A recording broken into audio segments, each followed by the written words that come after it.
यह स्वामी जी का आह्वान है। लेकिन यह कार्य करेगा कौन? स्वामी जी कहते हैं, मेरी आशा, मेरा विश्वास नवीन पीढ़ी के नवयुवकों पर है।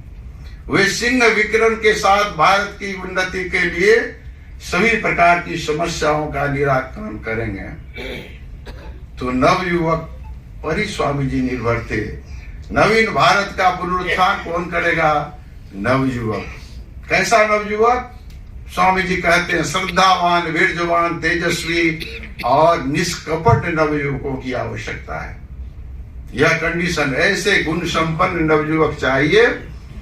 इसीलिए स्वामी जी आशीर्वाद देते हैं अपने शिष्य शरतन चक्रवर्ती को। जब आशीर्वाद देते हैं स्वामी जी, कहते हैं, वीरजवान भव, श्रद्धावान भव, आत्मज्ञान भव और परहित अपने जीवन का उत्सर्ग।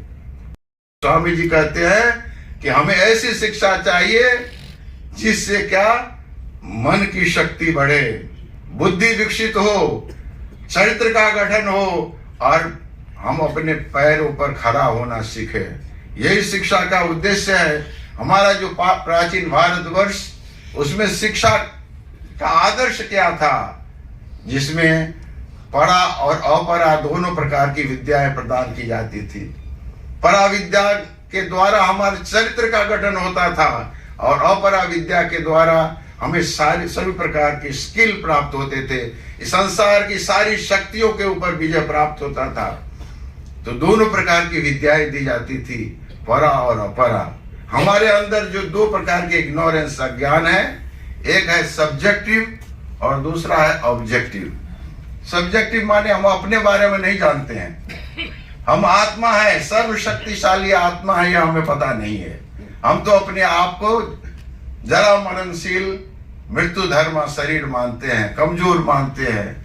लेकिन हम शरीर नहीं है। हम शरीर के अंदर रहने वाले अनंत शक्तिशाली अजर अमर आत्मा है, इसका ज्ञान नहीं है।